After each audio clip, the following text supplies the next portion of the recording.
And the firstborn of the poor shall feed, and the needy shall lie down in safety. And I will kill thy root with famine, and he shall slay thy remnant. Howl, O gates, cry, O city, thou whole Palestina art dissolved. For there shall come from the north a smoke, and none shall be alone in his appointed time. What shall one then answer?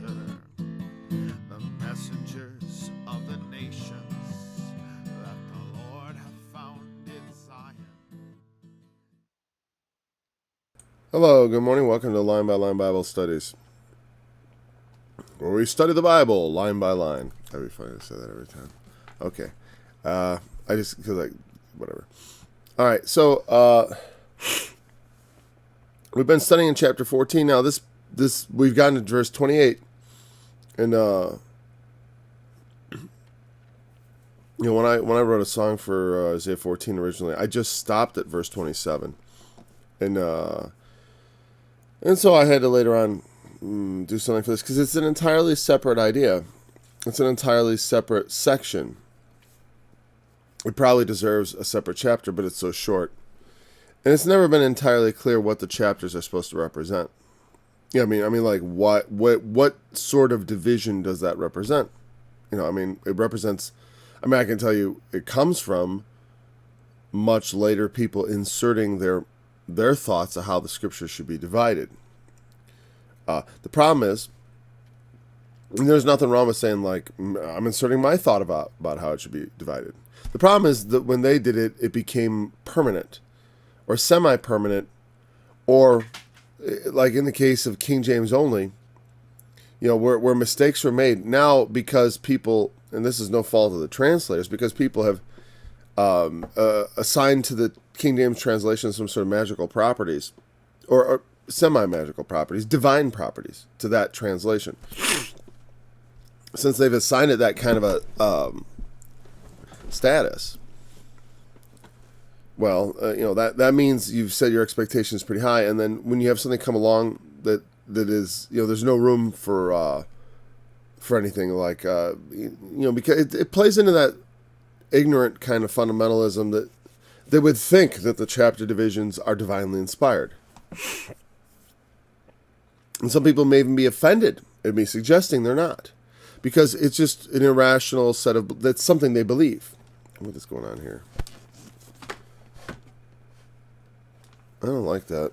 Oh, my microphone isn't plugged in. My headphone, my new fancy one. It has to click. Okay. So, in the year that King Ahaz died was his burden. You remember that prophecies of Isaiah span the reigns of Ahaz, Jotham, and Hezekiah, kings of Judah, as well as a couple of kings of Israel. But it's measured primarily in the reigns of the kings of Judah. And the first of those was Ahaz, or Ahaz. To Ahaz. I think it properly is pronounced Ahaz. It's very unlikely they would have a name that starts with an A that would be pronounced A. That we say Abram. Though I think it is Abram, actually. I don't think that's actually the proper pronunciation. We say Abraham, but I'm pretty sure they say Abraham. I'm pretty sure. But that's, not an important issue. I could be wrong, and then you can be happy if you like to prove me wrong. All right. Rejoice not thou. So the king dies, and in the year he dies came this prophetic burden. And a prophetic burden is the name burden implies what? Well, let's see what the word is. Did I ever look it up at the first time? Okay.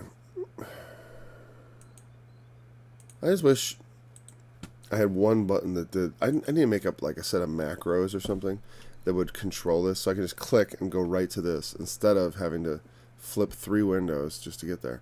Okay. This burden. I'm going to say it should be in capital letters. Massa.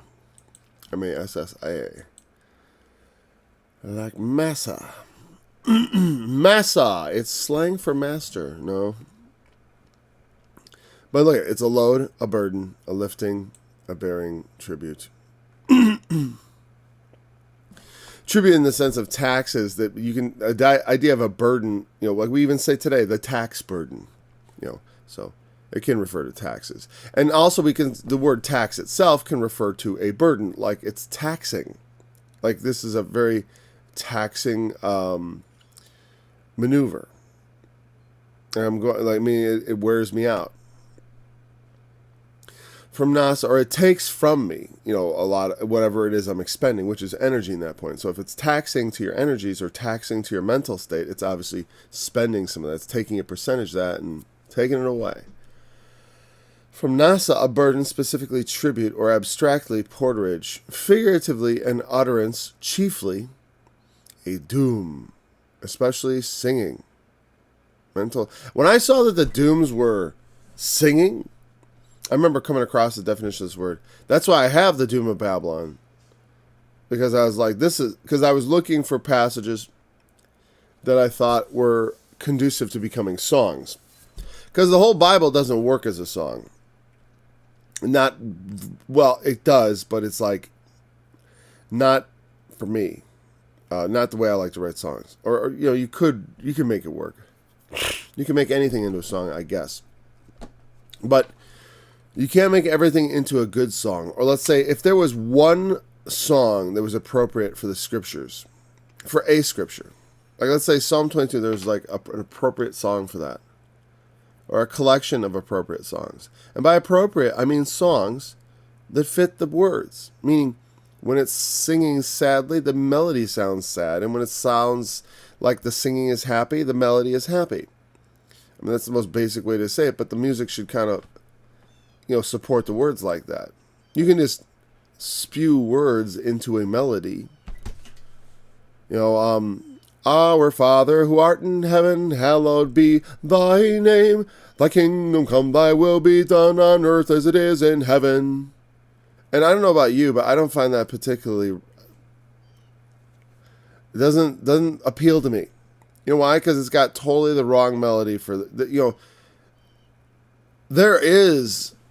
I want to, but only because it came up because of the music. But there are right and wrongs. There some music. People used to say rock and roll is the devil's music, and I don't think that's exactly it. They knew there was something about rock and roll that was inappropriate for certain. It was like it could be made for that purpose, meaning rock and roll can serve evil.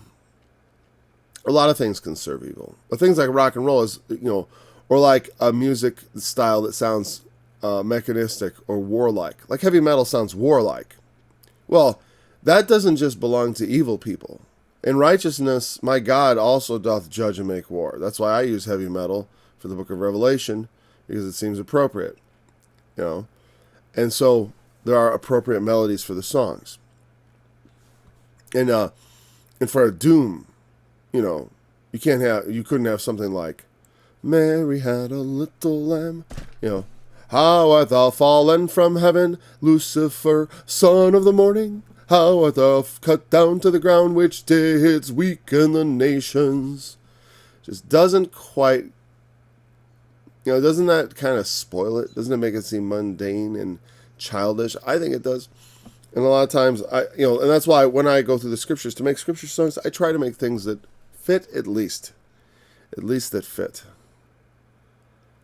Because I have seen artists who do that, and I hesitate to call them artists, because it's not art to just simply take one song and cram it into another. That's not art. Like when I take the words from the Lord's Prayer and I cram it into Mary Had a Little Lamb, I didn't do art there. Maybe comedy. In that sense, it's art. But as far as I guess I'm being a bit of a snob on that front. It is art. It's just really poor, The Lord's Prayer, as Mary Had a Little Lamb, is not particularly high or edifying or sacred art. And when we handle the scriptures for the purpose of creating art or scriptural themes, I always thought, and I expected that artists, like visual artists, always respect with a great, or for the most part, respect a great deal the substance of what they're making their art out of. If they're making sacred art, they make it beautiful. you know, or not merely beautiful. There's also terrible, which is terrible in its beauty. I mean, there can be art that is not conventionally beautiful, but it is beautiful in the way that a forest fire can be beautiful, or a building being demolished. Because I do think there is beauty in such things. All right. So a doom or a burden is like a prophetic weight that comes to the prophet, and he's got to offload it by speaking it. That's why I always think of it. Because the burden, and also it is, well, there's primarily, I guess my first thought always was that the burden was the burden on them. The burden of Babylon was the burden they have to carry, their tax. And maybe that's the best way of looking at it. But I do think of other ways, because it's never spelled out what it is. But when you look at them and you read the passages, there's a couple things they could be. I mean, like I said, it's either from the perspective of the prophet. It's the burden he must carry to speak. I mean? But if you think about it in terms of taxing, then it makes more sense to put it on the one who is being burdened. Like the burden of Babylon is not Isaiah's burden to carry as a prophet, but rather, and maybe this is obvious to some people, but I consider both sides of it because I don't know for sure, and I don't know who does, and it's okay. But like, either the prophet carries it or the nation. The burden of Babylon is Babylon's burden to carry. Babylon's so to speak, the tax on their sins. And this is a burden that comes. And you see how there's like a sense when you read a lot of them that there's either way is possible. And it's not clear what they meant by burden. I mean, they obviously meant something similar to what they meant when they said woe. You know what I mean? It's talking about some ill-fated thing that's going to come upon them because of what they've done. And the prophetic burden tells them what they've done and what's going to happen. And it may be that it is both. Because the thing is, the prophet of the Lord does carry the burden. And in fact, I don't mean an exclusion of the one who is punished, but they must carry it to them and deliver it to them in a sense, because the purpose of a prophetic burden is that the prophet should deliver it to the one or to those, or speak it of them in any sense, right? To speak it of them so that it could come to pass. So that it could come to pass with having the word been spoken, because that's, it's going to come to pass probably anyways, but God speaks the word that it may come to pass with knowledge. Because when we see things come to pass and we have knowledge of them in the scriptures, that gives us a greater confidence in our understanding of the scriptures. It gives us a greater confidence also in the Lord's, the fact that the Lord will fulfill his will, which is critical, because I need to believe that. I'm not the kind of person who just blindly believes. I need God to back up, which he's done for me. I'm thankful. He's backed himself up. So this prophetic burden, when I think of like Ezekiel, when they said to him, what is the burden of the Lord, Ezekiel? What's the burden? And actually, in Ezekiel, he gets so pissed, he says, you're no longer going to say, what is the burden of the Lord? Because people had gotten so used to hearing from the prophets all this negativity of burdens and stuff that they began to mock them. What's the burden today? What's the bad news, Ezekiel? What's the bad news, buddy? And laugh at him for constantly having tragic bad news to report from God. And so in Ezekiel there, the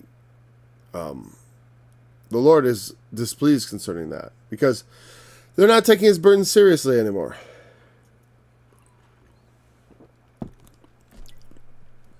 And they mistreat his prophets. Rejoice not, thou whole Palestina, not Palestine, Palestina. Why? We'll find out. Because the rod of him that smote thee is broken, Let's just read. Rejoice not thou, whole Palestina, because the rod of him that smote thee is broken. For out of the serpent's root shall come forth a cockatrice, and his fruit shall be a fiery flying serpent. And the firstborn of the poor shall feed, and the needy shall lie down in safety. And I will kill thy root with famine, and he shall slay thy remnant. Okay, so before we continue, it's not a very long section, and we should be able to understand it pretty well. Palestina. Now, if you look here, if we go to the Hebrew, to the Strong's Concordance, I should say, which will point us to the Hebrew, hopefully accurately. Can't always rely on it, but you gotta be willing to, when you get a really weird definition for a word out of some link, always double check. That's why it's good to have a paper version of it. But I have found a couple errors in the paper versions. But I don't remember if that was an old published one, because I know the Strongs went through a revision where they fixed a lot of stuff because there were some numbering errors and stuff. Mine used to have like fixed numbers in it. Like I, with a pencil, go through and fix things that were off. But I think they actually, in the new, if you go to a newly printed one, I think they sorted that out. Because the other one was manually written and stuff, and it just had errors. It's funny. Okay, so Palestina. Why I thought Palestine was what the Romans called Israel, right? And that's true. Pelasheth. Wow. Pelasheth. Now it's weird. Only the King James translates this Palestina. If you look at here, on the right-hand side, look at not only the New American Standard, not only the International whatever, Biblos Interlinear Bible. They translate Philistia, the land of the Philistines. And look here, Psalm 60, it's translated Philistia. And the Philistines in Psalm 83. Now, the thing here, this is not translate. Well, this is here.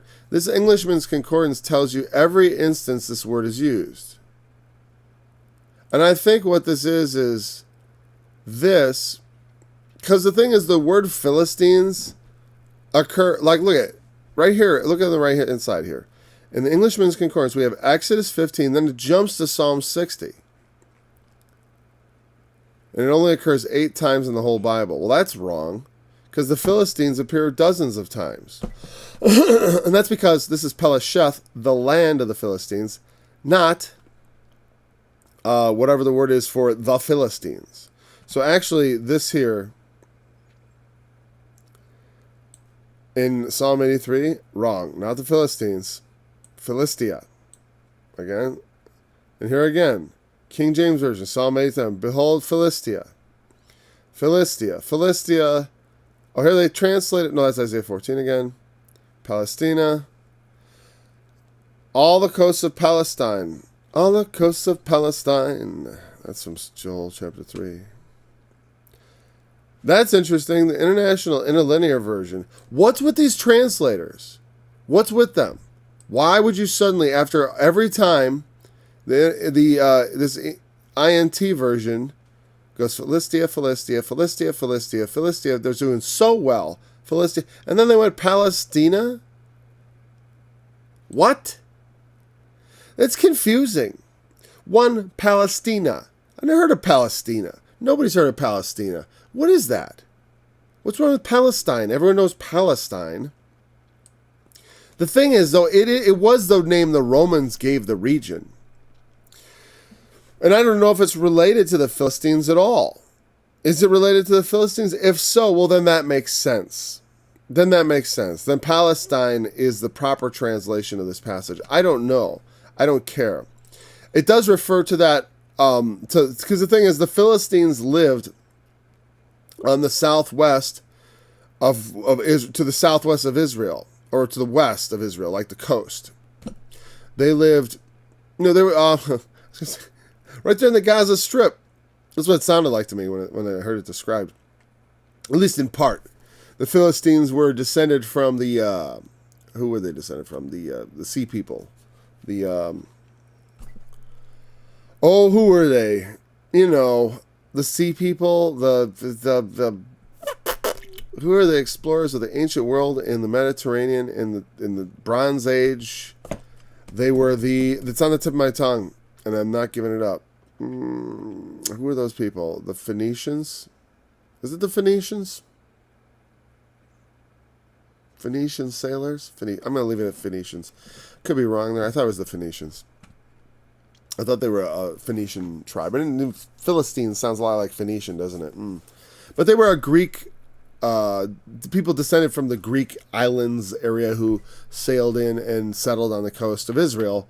And as you know, the Philistines, or you may not know, I forget. I keep on forgetting that my study is not always of long-term students. Okay, so in the books of Samuel and Kings, you will find the stories of David and Solomon, the kings of Israel and Judah. And it was the book I almost did instead of Isaiah, because I thought I want to do Samuel. I've never taught Samuel. I've read it a number of times, but I've never taught it in a Bible study, and I thought I'd enjoy that, just for a change of pace. But also it's harder because narrative passages, and it'll be a lot more digressive, because we're going to have to extract lessons. But anyways, of course, throughout the book of Samuel and the history of David had a long history with the Philistines. David's whole career was based on the battle with the Philistines when Goliath came forth. So the Philistines have a long history with Israel, but their time has waned. I mean, their era of any power or influence is long past. I mean, it passed a lot having to do with David subduing them as far as being a regional power. They were not the regional power. Sorry, hold on. Oh. Okay, good. There's still something back there. Pelasheth.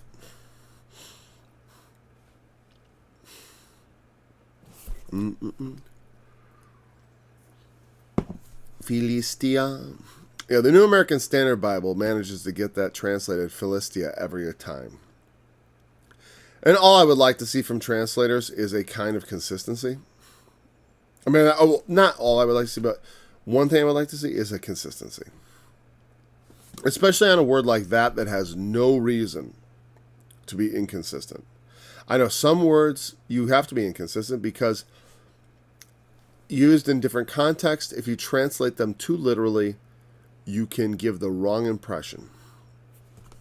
Because sometimes that's just the way it is. They have one word that means two things, and then all of a sudden, we have words that mean two things, homonyms and homophones and all that in English. And in Hebrew they do too. And so obviously there's some care that has to be taken around certain touchy issues like that. But I do like something consistent, and not that it affects the meaning, but as someone, if I was reading in Hebrew, every time the word sin was ra'ah, or every time it was pasha or rasha, whatever the right word was, I would know every time what like if they just, with one of them was iniquity, if one of them was sin, and one of them was, but it's not always the same because those words aren't that limited. There's not necessarily a 1-to-1 translation for every word. So sometimes you have to have a 2-to-1 translation, meaning there are two words that you use throughout the entire scriptures to translate that word. And sometimes there's no way around it because of the difficulties of language. It's just the difficulty of language. Okay, so rejoice not, Palestine, because Philistia. Philistine, they had the sons of David are their subduers. And the rod of him that smote them. He's speaking of Ahaz. Ahaz was the king of Judah. And he would be the power that they feared in the region.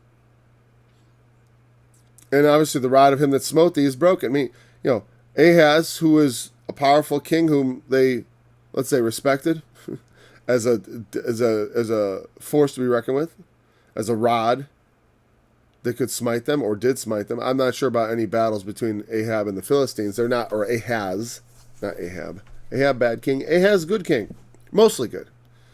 Mostly good. Ahaz, Jotham, and Hezekiah. Father, son, and grandson.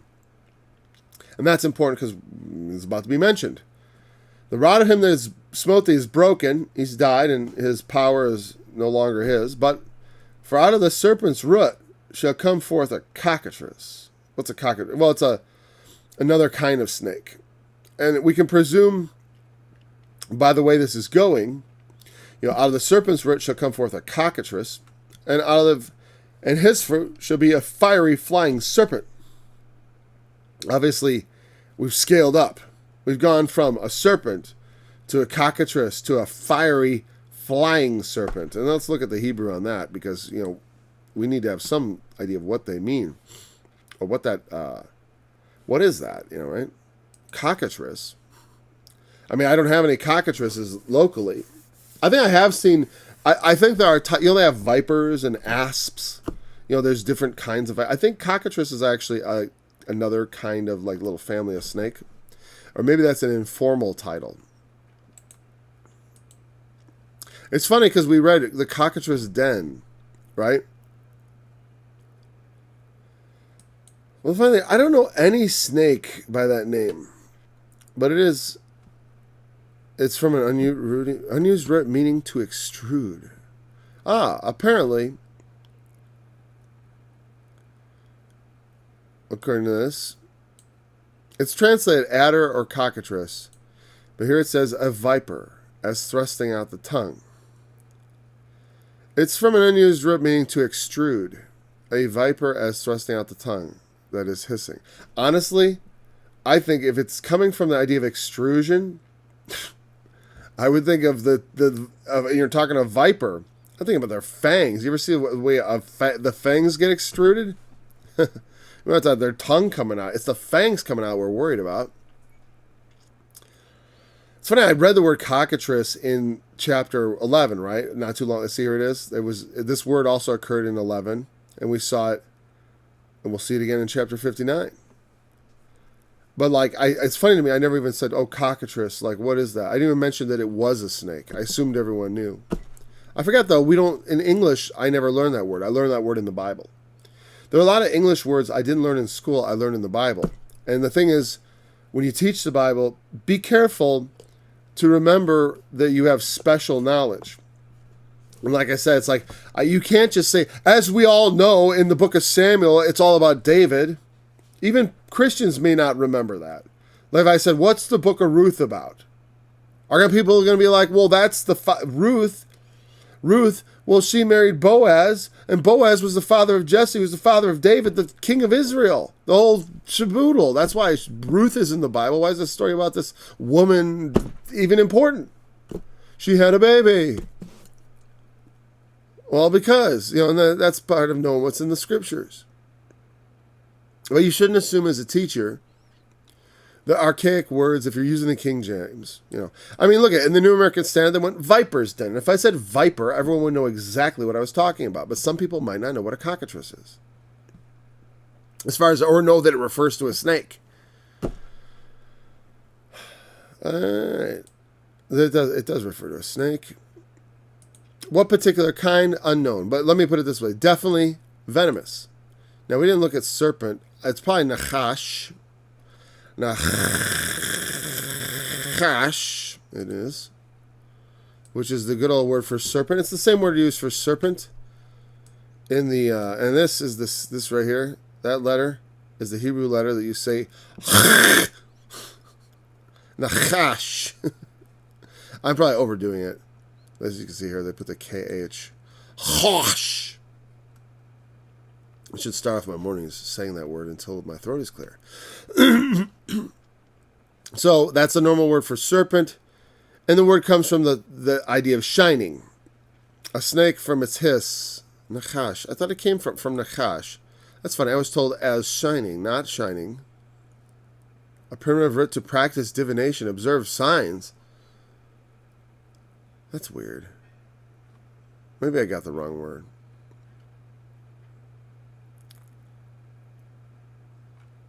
I think that may go back to something else. Maybe you know, it's funny. It's been a long time since I looked at Genesis with a Shepherd's Chapel mindset. I'm just wondering how I got that shining one into this, because it's not part of the Strong's definition. But anyone who's studied the Bible may know, if you studied like I did with Arnold Murray for several years, and I don't recommend it, because I don't approve his teachings, and he's dead, so, you won't be able to get any questions out of him. So the thing is, he used to say the serpent was the shining one. And I'm trying to, I guess maybe that wasn't attached to the word serpent, because it doesn't appear to have any connection to the idea of shining here or anything. It means a snake from its hiss. As far as that goes, I don't know. That's the Strong's Concordance. Brown Driver Big says serpent, viper, compare, but I don't like Brown Driver Briggs. You know what that is? That is a lexicon. It's not a Strong's Concordance. It's not a dictionary. It's a lexicon. And as such, it's a lot more than a dictionary. And I'm not even really skilled in reading it. That's why I always kind of skip it. But it gives you a much more detailed definition. Like you would in a normal dictionary. Like a serpent, it means a serpent as biting, and it gives you all these little things and forms, and you have to kind of be able to read Hebrew too. Obviously, they show different forms of words, and oh, look at, here's the text, and compare this with that. It gives you real word studies. Because here's the thing: is a lot of times when I say, "Oh, that's the same word as there," it's the same root word, but a lot of times there's different forms of it being used, and obviously, I'm not a linguist, a scholar. I mean, this stuff's amazing. Like the different definitions. Here, definition 1, serpent. Definition 2 is bronze. No, not even, see, interesting. It's like, as biting, rod becomes. See, these are not definitional. These are just the way they're being used. The rod becomes a serpent, right? And those are the 3 times it's mentioned, and the proverb. Also, hissing, eating dust, compare as a crafty tempter. Okay, 2. The bronze serpent, the fiery serpent that Moses put on a pole. Mythological. Job, the fleeing serpent. Also mythological. Isaiah 27, sure. The fugitive serpent, even Leviathan, that crooked serpent, and he shall slay the dragon that is in the sea. Anyways, back. So, but here, usually we think, here's the thing. Now, and I got to mention this. We usually think of the serpent. I realize I'm still on that other one. I should just get rid of that little window somehow, but that's not how this thing works. This is fun. I almost wonder when my camera gets out of sync. Oh, it's gone. If it's that. But anyways, so we usually think of the serpent as the devil, and the snake as a symbol of evil and the devil. Now, and this shows something I've always said, not I've always said, but I say frequently, and I say this day, that I've said for a long time. And that's this, quite simply, is that a symbol that a lot of things are relative. Because to the Palestinian, to the Palestine, to the Philistines, Ahaz is a snake. He is their enemy. He is that crafty serpent who is, ruling over us, who smites us, or whatever. He is, Jesus said this: the time is coming when whosoever kills you. Sorry, I got a belch. Whoever kills you will think they're doing God's service. They're going to do God's service. What do they say of Jesus? What do they call Jesus? They called him, they said, of course he casts out devils. He casts them out by his father, Beelzebub. Right? That's what they said about Jesus. Do you think they're going to say nicer things about you? No. Do you think they said nicer things about the kings? No. So, to the Philistines, Ahaz, Jotham, Hezekiah are serpents, vipers, and fiery flying serpents. We didn't look at that one. Let's look at it. I wish it would do what it does in my left window. I wish I could show you what it does. Because actually the windows go in this. I think it shows up there for like a split second, doesn't it? Yeah, you see all those windows? It's so cool when I lift my hand because it goes like forever. I'm always mesmerized by it. So here we go. Let's look at this. Fiery flying serpent. A fiery. So there's you notice here. Oh wait, I gotta bring it down a little. Notice when I highlight these, there used to be, for like 1 week it worked. If you were following along with your computer and you're on BibleHub.com/KJV/S, KJVS/Isaiah/14 They have a very, you could literally look through the Bible without even using hyperlinks on their website. They have it so perfectly organized. I love when people do, when their HTML looks like that, when they're, when it looks like that, I always feel like that I'm dealing with people that know what they're doing. So I do like this website, even though it's not perfect. Make a website sometime. See if you can make it without errors. I'll be impressed. Yeah, there's always mistakes. In any large endeavor. Unless you have God as your engineer and workman, actually. His fruit or, his works are perfect. So the word, we used to be able to have like little, when you hover, if you're following along, you hover and a definition pops up. It says 83:14, seraph. The fiery refers to seraph. Fiery is seraph. Flying is oof.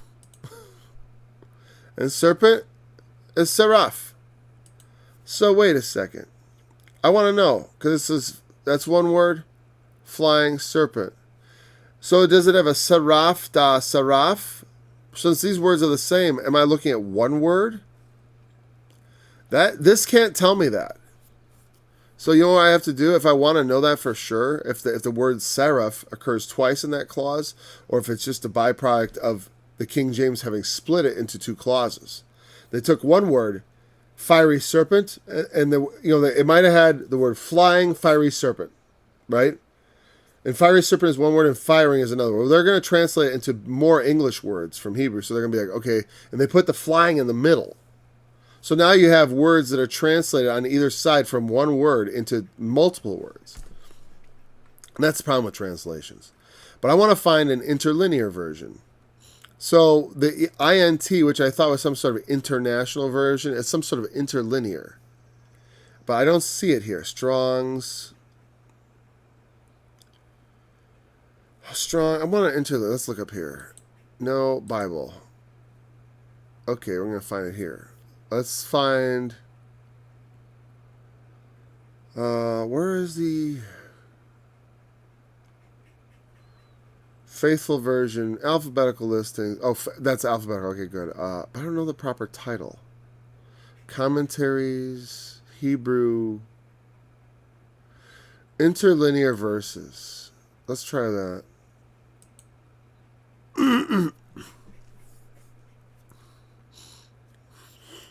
Oh, good. Here, we'll get it. And this is what? 14:1. Darn, I want interlinear chapters. Okay. Picked the wrong one. Bible, interlinear verses, interlinear chapters. There we go. We just need to get down to our verse. And see what this has done is it's put the Hebrew text in there for me, like exactly what the Bible really says in the original language. And then on top of it, it puts rough translation. It puts the Strong's numbers, a little pronunciation key, so you can. This is cool. I've never actually seen this part of the site because I have an interlinear Bible I purchased years ago. I don't use it anymore because of this. Because it's cool. Instead of looking things up in the Strong, it just has every number right there. You can see the ease of it with the interlinear version. But it doesn't have pronunciation keys, as my grandmother would say, where you can go and you read right to left. So, Yuma, Yanath, Malaka, Gaal, Ki, Yahweh, Yasad, Yohasun, and all that. That was terrible. Because you have to practice even pronouncing the pronunciation key. You have to study that. A lot of times people try to pronounce things just reading them. Do yourself a favor. Look and see what those little dashes and accents mean. I mean, like, if I'm going to seriously do this as, like, saying, like, present myself as one, I've seen people, my original teacher presented him as a scholar, and he couldn't read Hebrew to save his life. It didn't seem like he put any effort into it. And maybe he just didn't care. And maybe it just doesn't matter on some level. But it does matter on another level where you're presenting yourself as some sort of competent scholar of Hebrew. I'm not. I'm just showing you how to study these things as a layperson. And if you want, to get close and to be able to check on scholars, to be able to stick your fingers into their sock drawer, so to speak. Yeah, we want to be able to keep tabs on these people. You don't want to let them have all the knowledge. That's a bad idea. You never let the religious leaders put a monopoly on the knowledge of God. That's why you look at the prophets. Where did the prophets come from? Sometimes they came from the priesthood. Jeremiah was a priest. You know what I mean? I've often said, I want to be God. I want to be a prophet. I almost said God's prophet, but I didn't want to make it sound like his only special prophet. That's not what I want to be a prophet of God. I think there's lots of room for prophets. You know what I mean? I'd love to be that. Why? Because, Paul said covet the greater gifts. And the only thing I could covet more would be to be an apostle. But all those things are up to God. I can want it, but I can't get it unless God gives it to me. You want to be things in God, we have to patiently wait. We can't just do it. And I'm not a scholar, and I don't want to pretend to be. And I don't want to pretend to be a prophet. If God gives things to, here's the thing, y'all may prophesy. Meaning all Christians may from time to time speak for God. God might speak right through you. That's the essence of what prophecy really is. It's not about telling the future. It's about, thus saith the Lord. When thus saith the Lord comes out of my mouth, not that I said it, but actually the words are whereas in fact, in heaven, God has, through the Spirit, instructed me to speak a certain way. Even if I don't know about it, that's prophecy. Because even if I don't know about it, well, you read in the New Testament how the high priest Caiaphas prophesied of Jesus when he said it was needful that one man should suffer that the nation perish not. He, being the high priest, prophesied of Christ. It was prophecy, but he meant something totally different. What he meant is, we'll kill this guy so the Romans don't kill us. So to save the nation, we'll kill him. He was on the right track of truth. The death of Christ would save Israel, or could save Israel if they would believe on him. He was right, and he was a prophet, and he spoke God's truth, but he didn't mean so. So prophecy is about doing, you prophesy when you do prophecy, when you speak it. That doesn't make you a prophet by any means. But I would certainly like to, and only because it says covet greater gifts. And all the time, when I was young, I went to school, and they tested me, and they said I was gifted. They gave me they gave me more education and stuff. All right? So I'm blessed. So I know what it's like when you're blessed. I'm accustomed to it from my youth. To being said, oh, you're blessed. Your mind is sharper. I don't think it's as sharp as it once was, because I've hurt myself. The years do it to you.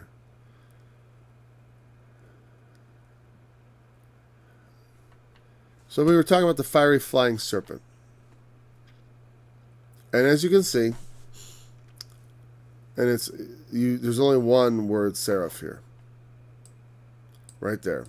Seraph. And notice I didn't put the H on, which annoys me. I always thought that was seraph with an F sound because it ends PH. So it is a fiery serpent flying. Not, as we saw here, if you could see what I see, like with these pop-ups, you would see that and you will see it also if you look it up in Strong's. If you looked up this word fiery in Hebrew, it would say seraph. And this would say seraph. And you think, oh, it's seraph, seraph. Nope. No. Fiery serpent's one word. Okay, so what is a fiery serpent? What is a seraph? Well, we already encountered the seraphs. Above it stood the seraphim. Each one had 6 wings, chapter 6. In chapter 6 of Isaiah, the seraphim were there, around the temple of God. Now, obviously, the seraph means burning ones.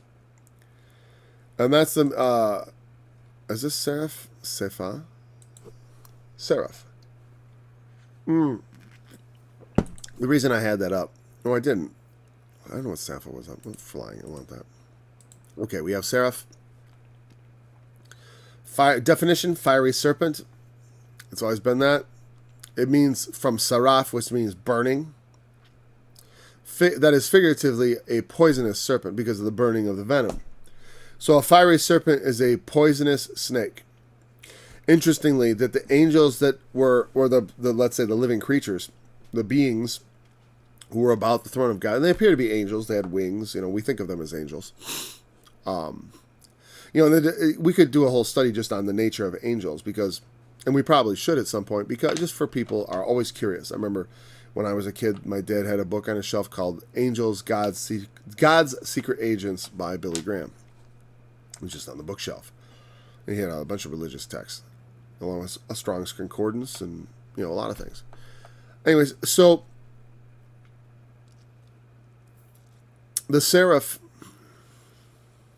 is the angel. So you see here where a word has multiple meanings. It does mean a snake, but in Isaiah 6, it's obviously not referring to snakes. And here it's obviously not referring to angels because of the other context. And because it's obvious, like I said, that they are trying, and clearly trying.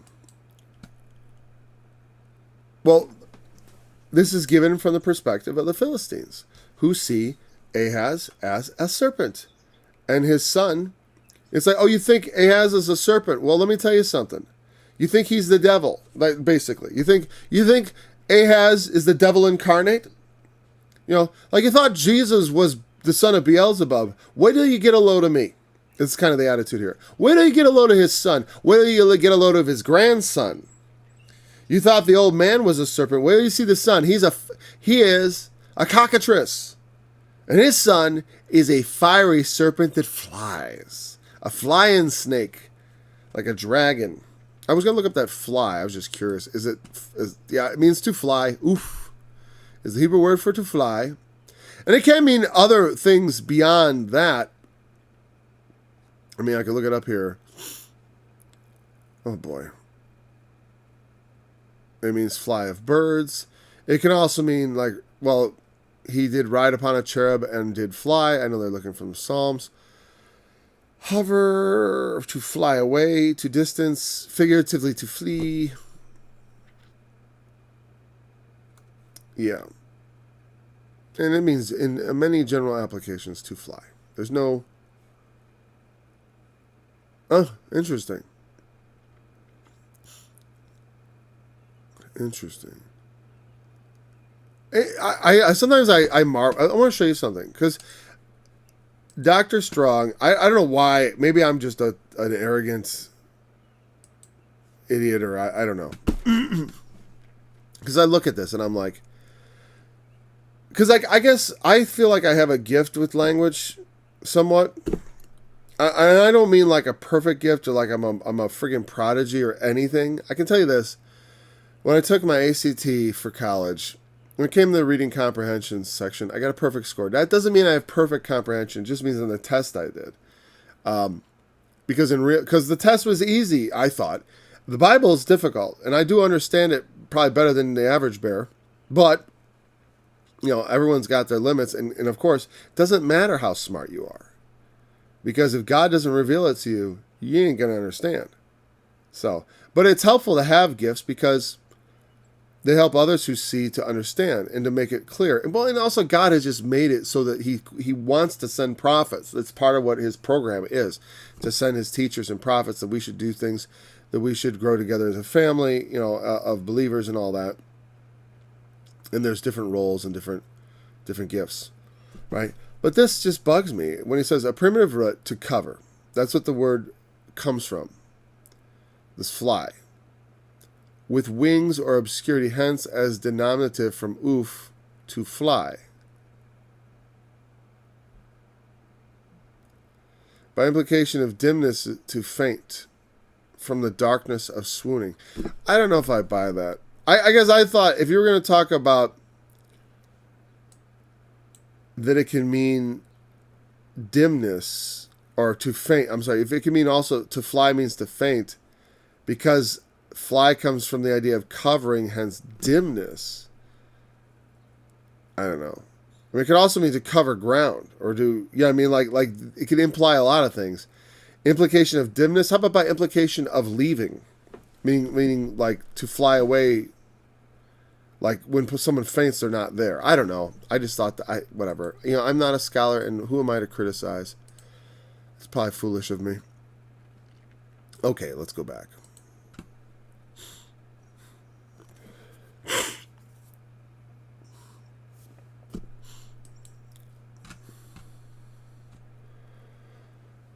So that's the most, the most vividly dangerous they could portray him in the snakes. We start off with something pretty normal. Just a snake, a serpent. Just general snake term, could be poison. It's not a specifically poisonous snake. It's just a snake. Like the serpent in the garden, there was no suggestion of poison. It was just a serpent. He did not have venom. It was not specified. So this is also an unspecified serpent. But when you get down to the cockatrice or the fire, you're talking about poisonous. Cockatrice is I think specified. Like if I said viper, all vipers I believe are poisonous. It is because it is the class. I mean, being a viper, right? Isn't a viper have to do with the kind of fangs that, like vipers have fangs, whereas non-vipers, I believe, have no fangs. Am I wrong? I think that's right. They have teeth instead. Because some snakes don't have fangs. There's a difference. Like we think of fangs. Fangs are literally venom-injecting teeth, if I'm not wrong. Like only snakes and spiders and other venomous creatures even have fangs. Like if we talk about dogs having fangs, you're speaking incorrectly and using it as a kind of a metaphor. As this is a metaphor for the leader. And they see him as serpent-like. It's like if you thought Jesus was the devil, wait till you see his disciples. Wait till you see his grandson. If you thought Ahaz was bad, Hezekiah is going to knock you for a loop. Okay. And enough with the threat, though. The next thing, and the firstborn of the poor shall feed, and the needy shall lie down in safety. And I will kill thy root with famine, and he shall slay thy remnant. See, they thought they were rejoicing at the fall of Ahaz. But there was a child. Remember, there was a child, Jotham. And so there would be a king to inherit, another in the line of David. And then Hezekiah. And all three of these men were men who tried to do what was right in the sight of the Lord, to greater and lesser effect. But especially Hezekiah. He was notable, especially as having pleased God. But also he failed. I mean, one of the most critical moments, he fails, which is interesting. It's not a critical moment, but there is a moment of failure. But it doesn't mean God despises him or takes away his mercy from him. God understands our frame. We're bound to disappoint him. I mean, if he didn't already know our frame. When I say that, I speak anthropomorphically. Like if it was possible to disappoint God, he would be disappointed. If he was a man, he would be disappointed. But he's not. He's God. But I will speak of him as a man. Because God can't be disappointed. Impossible. Impossible to disappoint God. You know what I mean? Like if you think about it. Like he had an appointment and you disappointed him. Just forget it. You know what I mean? Like he expected something and you gave him something else. Nope. Doesn't happen. Ever. Ever. Ever will God be disappointed. But you don't want to disappoint him. You don't want to do the things that would disappoint him if he was a human boss. Think of him as a human. It's okay. Because he became a human through the person of Jesus. And Jesus, as a human, feels every single one of those things. And he is disappointed. Jesus gets to feel disappointed. Because he became a man. Say, Paul, I'm not sure about that. I'm not either, actually. But I do think that God himself, in the essence of who God is, knowing all things from the beginning, I mean, he can become a man and be so limited, but I don't think in his essence God knows things like disappointment. You know what I mean? Like not in the true sense that we do. Not in the sense that he's surprised. Some people think God is surprised, and I don't, So, but, there's not everything, it's based on logic and some facts we know. But some of that's in dispute. So I don't want to offend people by my opinions. Certainly, if you feel strongly to the contrary, it's not something you'll get a big fight out of me over. So when he says, he's saying the reign of the kings from henceforth, that Hezekiah and Jotham, will be characterized by the things that please God. That the needy should be kept safe. That he would protect the poor and the needy. And that they should be able to eat without being disturbed by the wicked or by their own leaders. There's so much. I remember there was a time when there was a book. I forgot the name of the book. But it was a book that talked about death by government. And it's funny because they were talking about the pandemic and how the CDC was considering adding to the death toll. Like we've been complaining all the time that they've inflated the death numbers. They want to inflate them even more. Did you know that?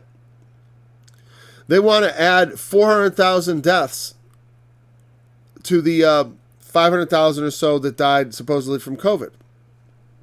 Or with COVID. And we know they died with COVID or with a positive test for COVID. We can say that for certain. They died with a positive COVID test. I'd like to know how many people died of actual COVID symptoms. I mean, they were killed by the symptoms. Now, they may have a heart disease and they died of the COVID symptoms. But I would still, fine, I'll count that. I'll let you have that. But I want to know about the weird ones. The weird ones where they just tested positive, but it had no actual impact on their death. Because here's the thing.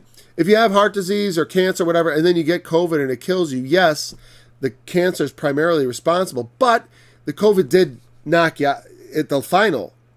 It was your final thing. And that's not anything to be snuffed at. Especially if you're, maybe you're getting treated for cancer and you're going to survive, but you get COVID instead and die. So, I don't write that off. But I'm talking about people who kill themselves and get diagnosed with COVID. That's horse. But here's the thing. They wanted to add all these deaths, and it was deaths of people who killed themselves, not with COVID, but because of the coronavirus lockdowns and stuff. They wanted to count the deaths of depression. They wanted to count the deaths of people who committed suicide. They wanted to count the deaths of people who didn't seek treatment for their heart conditions and their cancer during the pandemic panic. When everyone was panicking and people died because they didn't go to the hospital, they wanted to attribute that to COVID. I attribute that to science. It's death by science. Death by scientist. You want to put that, don't lay that at the feet of the virus. Unless you're going to lay the virus at the feet of the scientists that created it. They didn't create that virus in a lab. They manipulated a natural virus to create it. It's not a human created. Don't mistake what I said. They mutated it in the lab, and then it escaped, or they let it out on purpose. From what I hear from my military friends, 40% chance it was intentional. Take that for what it's worth. But yeah, I don't much like, they're going to add the deaths of misery to the deaths from COVID. That's a death by government. That's a death by science. Science killed all these people. Everyone who died of coronavirus is dead from science because they were following the science. Let's see what happens if we teach this virus to gain new functions. Let's see if we teach this virus to go into people. What all the things we'll discover. Let's see what happens if we can split the atom. What kind of a big bang can we make from that? Let's see what we can do if we can change a boy into a girl. Let's see what we can do. Let's see what we can do. The following of the science is madness. There's no morality in it. It can give you no guidance. All it'll do is tell you what you can do. All the things you can do. All the monsters you can create. All the destruction you can wreak.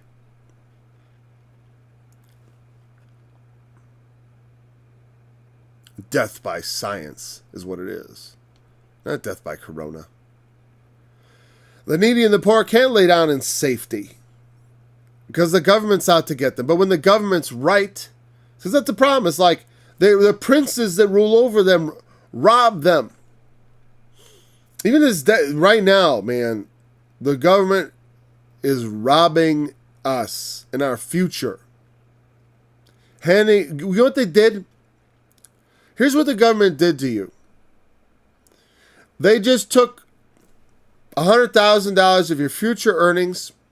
gave you 10 and gave the other 90 to big banks and big businesses. That's what really happened, by the way. That's what happened. That was your big bailout. That was the American Freedom Rescue Plan. They took the money from your future and from your children and grandchildren and handed it to the banks. And your children will be paying off that debt for the next, I almost said F word, century. Or longer. Or they will get into a war to get free from it. It's like, you don't understand, like, printing money brings war. They're bringing war to our doorstep. If we keep doing this, we will be in a war with it, with people. It's not good. Because it's like, we going to really pay all that back? Our deficit's becoming more than we make every year. You know what I mean? Meaning the overspending has become so great. You can't even pay the interest on the debt. Or getting, I don't know. You know, I don't actually watch that stuff so clearly, but I know the general implications. You know, the general implications. We're going to finish this chapter. I don't care how long it takes. Tune in this evening if you got to go. You know, you can tune in later.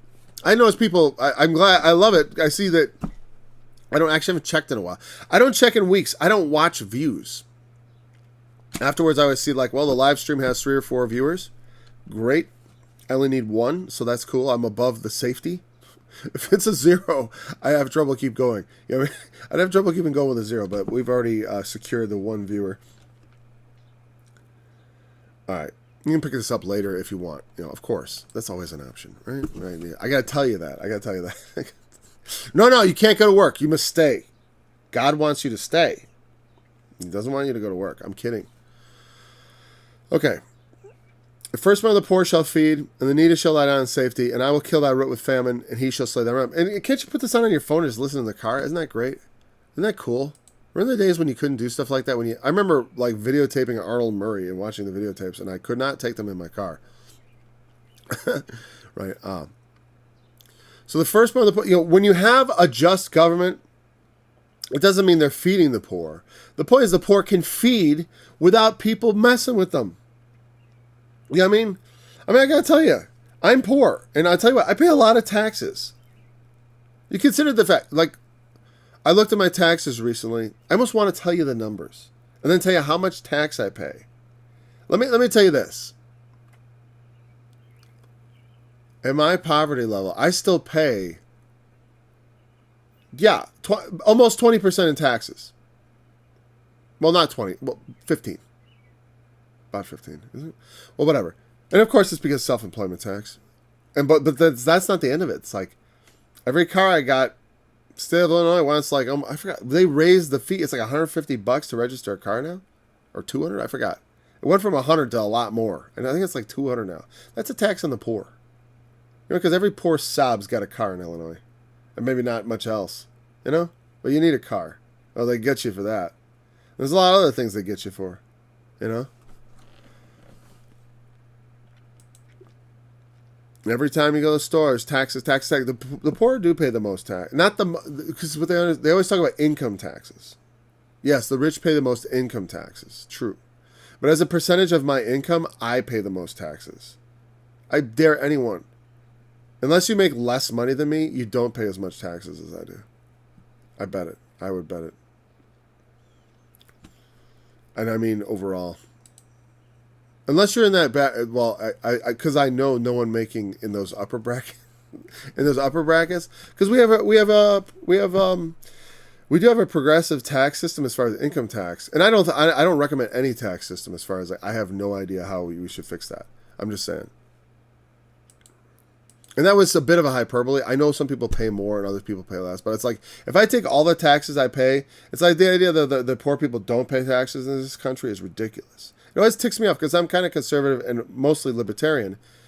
And when I hear conservatives talk about poor don't pay taxes, it's like we can barely hang on, and we do pay taxes all the time. We don't pay federal income tax. I mean, like, what are you? You just want to just grind the faces of the poor? I don't get it. You know, I mean, sometimes I'm not big. A lot of conservatives have a lot of money, and they're Big, big, big. The opposite hole from the mouth. All right, as far as I'm concerned. And I will kill thy root with famine. The root. What is the root? Well, the king was the root. Out of the serpent's root will come forth the cockatrice. Yeah, we're finished. We're starting to clean on Monday. I'm not going back to this chapter. There's no way I want to do this chapter in 2 days. That's insane. Kill that, meaning the Philistines. Your root, your kingdom is the one that's in jeopardy. Ahab died. Don't rejoice. I keep calling it Ahab. Ahaz. Ahaz has died. Don't rejoice, because you're the one whose root is drying up. Your kingdom, your kingly line. What happened to the Philistines? They kind of disappeared, didn't they? By the time the Romans show up, there are no Philistines. And he shall slay thy remnant. He probably won the fiery flying serpent, I guess. It doesn't necessarily mean, it sounds like genocide, doesn't it? But it's not. A lot of times the remnant, it means like the root and the remnant may refer to the kingdom and the king. Meaning the root of the king and also the remnant of the royal house. Because a lot of times that's the only way to stop an enemy is to eliminate the royals that are controlling it. Because the thing is, royals, it's a good thing we got away from kings and stuff, man. Even in the Bible tells you from the beginning that kings are a bad idea. Isn't it funny? The Bible was like totally against kings. You don't want a king. Isn't that interesting? The ancients knew the problem with kings. Especially hereditary kingdoms are one of the worst friggin' ideas. The first king is almost always a great idea. The guy you make king, especially if he's made king by consensus, is almost always going to be just flat out going to be either an awesome military commander, maybe not a great administrator, but there's usually some reason this guy gets put king. The big famous kings in history that were made king, David and stuff like that, there's usually good reason. Even Saul was made a king, but didn't work out so good. So it's not always the case. But I certainly say that the idea of having a king, it was during Saul that the Lord said, are you sure you want a king? Because this is what he's going to do. He's going to take your daughters for concubines. He's going to take your sons for soldiers. You want that? He's going to tax you. He's going to rule over you. He's going to take he's going to take a portion of all your crops. He's going to take a portion of all your lands. He's going to rule over you. You're going to do what he says, Is that what you want? Oh yeah, we want a king. Hollow Gate, Cryo City, calls out to the cities. Because the land of the Philistines is dissolved, broken up, made into little pieces. Let's see. I got to check that word dissolved. It usually means something like melt or dissolve. Let's see. Dissolved. I'm not going to make you come along. I'm just going to check it. You're going to have to trust me. Art dissolved. Why can't I find it?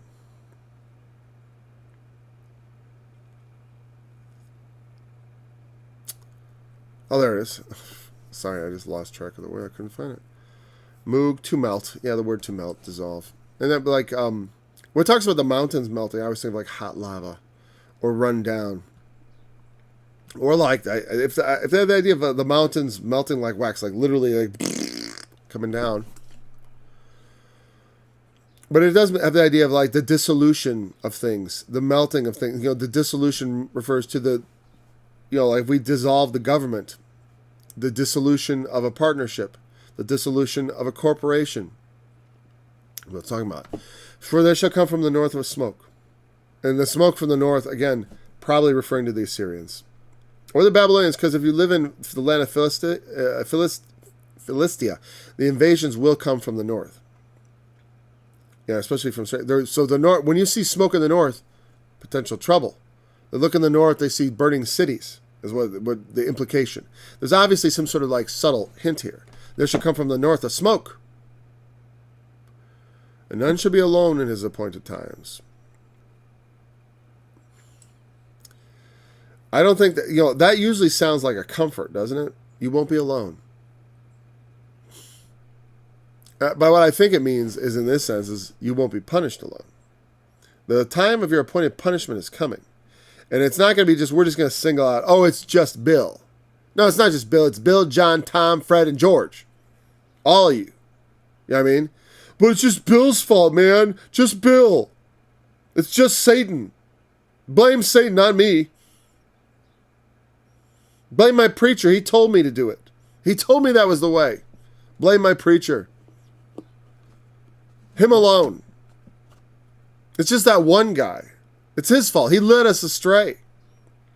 Just the one. Not us.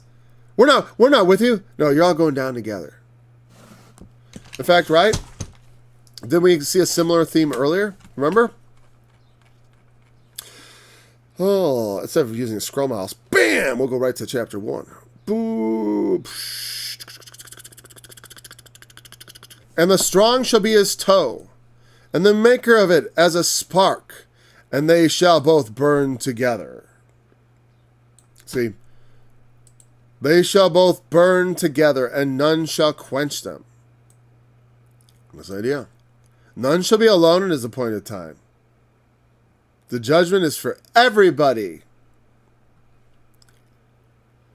And people say, well, it'll certainly be Fred, but not me. I'll escape. Surely I'm not as guilty as the rest. I mean, I'm somewhat guilty, but not as guilty. The most guilty is Fred. So that's people's attitude. They think, not me. Just him. Not us. We didn't have anything to do. It was all his decision. You know what I mean? That's that whole, we were just following orders. We just did what we were told. It's not our fault. It was the commanding officers.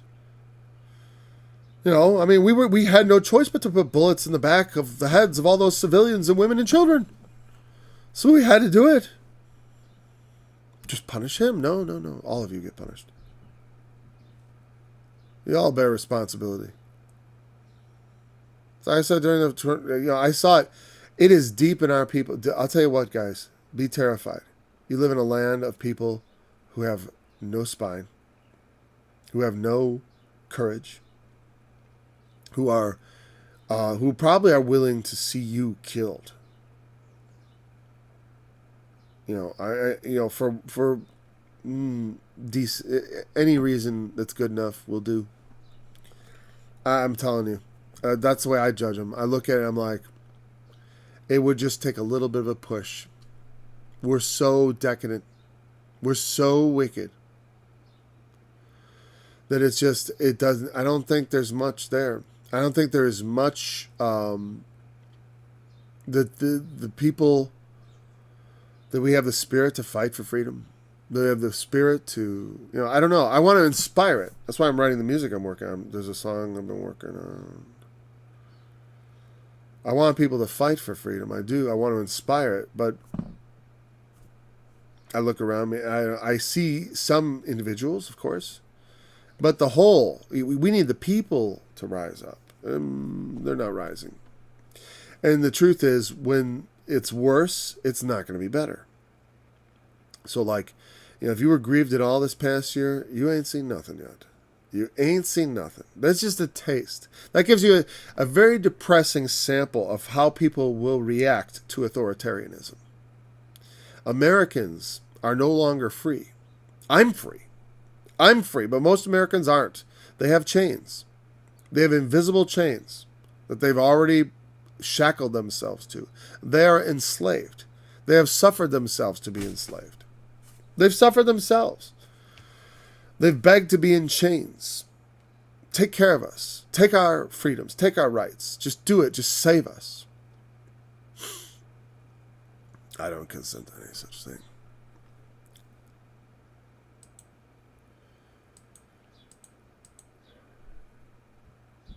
Oh, I'm in 15. I'm like, wow, we got a lot more to do. It's a short chapter, the next chapter, but bam. It's a good chapter. I like The Burden of Moab. You should listen to my song, The Burden of Moab, on my website. I like it. I mean, I like the song. I think the recording sucks. It'll be a good song someday, if God gives me the grace to complete it. What shall one then answer the messengers of the nation? The nation comes. There's a messenger. What nation? Well, Philistia, Israel, or Judah, I should say. I may have confused Israel and Judah a couple times in this study. We're probably mostly talking about Judah. Well, certainly we're talking about the kings of Judah only. The nation is either the Philistines, Judah, or the enemy, the Assyrian, or the Babylonians. This could refer to the Babylonians. I do think we're returning to the Assyrians. Why? Because we shifted from the Babylonians to the Assyrians in the middle of chapter 14, even though that was primarily dealing with the king of Babylon. But the coda of that section, of that burden of Babylon, is like this part where it says, this is the purpose. This is what God has done to punish the Assyrian in my land. And the king of Babylon is the instrument of punishing the Assyrian, even though the Assyrian is the instrument of punishing Israel. And we are kind of going back to the Assyrian now. And I do think that though he prophesies of Babylon being the remedy to Assyria, it doesn't come about really for very long. And so the primary focus of the prophecy of Isaiah remains on Assyria. And we have pivoted back, I believe, contextually. And I will continue to think of the focus of the enemy in the chapters we're about to come to. The focus of the enemy, when it's not named, is Assyria. I just realized my camera is a little behind. Okay, last verse. We're almost on last clause. Oh, okay. But what will they answer the messengers of the nation? Whichever nation. I don't know which nation. It's a reassurance of God. God has founded Zion. Yahweh, the Lord. So that's what the word in Hebrew would be there. Yahweh, whatever. The Lord Jesus, who is Yahweh, God. Because the God, I don't know that Yahweh defines specifically the Father. Certainly, there's no, because when I think of God as being one, Yahweh is one, right? So Yahweh refers to the Father, Son, and the Holy Spirit, I think. Or it would not be inappropriate. Just as it's not inappropriate to call the Son Father. Because to me, he is a Father. He is the Father to me. He spoke me, and I came into being when he spoke the world into existence. So he is my Father. He is my Creator. But of course, within the Trinity, he is the Son. Just to make sure I was clear about that. There's a distinction between Father and Son and Holy Spirit in the realm of the person, but in the realm of the being, which is in the human case, the being and the person are inextricably linked. Like, I can't divide being from person. But in God, we do that because the scriptures give a very strange picture of God as being one person, one being, but having characteristics of individual persons, meaning like the Father and Son have a relationship with each other, which a unitary person does not. Like, I don't have a relationship with myself, not really.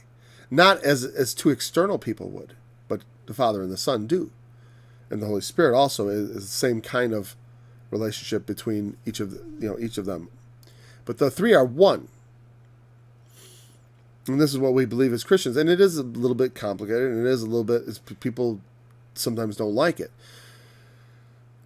But we have to account for all the scriptures. We can't just cherry pick what we like. Unless I wasn't always a Trinitarian. So it's like, this is a position I come to very reluctantly. And at times I don't even like to talk about it because I know I have friends who are going to be like, oh, he's talking about that again. And I still don't agree with that. For some people, all it matters is that I say I'm a Trinitarian. You know what I mean? To me, that's disappointing. It's like, what, you're not going to make me define it? How do you know that I'm what if I'm teaching it wrong? As long as you just teach the Trinity, I don't care how you teach it.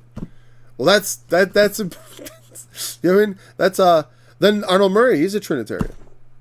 Some people think he is, but he's definitely not. He was definitely not. He wouldn't want you to think he was. Well, he does want you to think he is, at least long enough till you get sucked into his doctrine. Of course, he doesn't want much anymore because he's dead. The poor of his people will trust in it. God has founded these things. We can put our trust in him. Jesus, we can put our trust in Jesus because what we are trusting in was founded by him. The Lord has founded Zion. Zion represents Jerusalem. For us Christians, that is holy Jerusalem, which descendeth from God out of heaven. It is the ultimate Jerusalem. It is Jerusalem as God intended.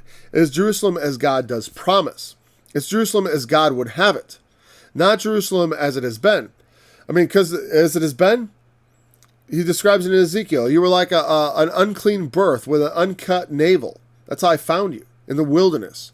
Like some abandoned baby with its still attached to the placenta. You know what I mean? Like your mom had just spat you out and left the placenta there in the desert. I picked you up, cleaned you off, made you pretty again. You know, you became mine. And then what happened? Well, different topic for a different time. Thing is, God, the city goes astray. Well, the point is, the city went astray. In that passage, it talks about how nice he was to her and how she played the harlot on him. It was basically like, I found you on the wayside, I took you in, I took care of you, and I put my skirt over you, you became my wife, and now, you know, I did all this for you, and now you're playing around with other guys on me, which is other gods, in the analogy. Well, there we go. Chapter 14 complete. We can put our trust in that which God has founded. Not in the Jerusalem which is beneath, but in the Jerusalem which is above, in the city which never perishes, the city which God has prepared, the city which we are citizens of. You know what I mean? That's what we're called to. That's the city we prepare ourselves for. That's the kingdom we want to dwell in and be appropriate citizens of. That's why righteousness is important. Because that is the city in which righteousness only dwells. And the righteous shall dwell there. And the wicked will have no place. You know, I don't want to show up there. I've told us this many times. I don't want to show up on the first day. And it's like, and I've never practiced righteousness in my life. How am I going to fit into a place like that? You know, fortunately, everyone there is like us, having gone through the same things. And the Lord Jesus himself, the King thereof, having been tempted as we were. And having shed the blood which gives us the forgiveness, which grants us the right to even be there. What a beautiful thing. Our God is so very kind and gracious to us in spite of our sin. We should be very thankful. And let's go to the weekend with that mindset of thankfulness. And we'll pick it up with chapter 15 on Monday. Thanks for joining me in this study. Look forward to being back again. Sorry about the length. And the firstborn of the poor shall feed, and the needy shall lie down in safety.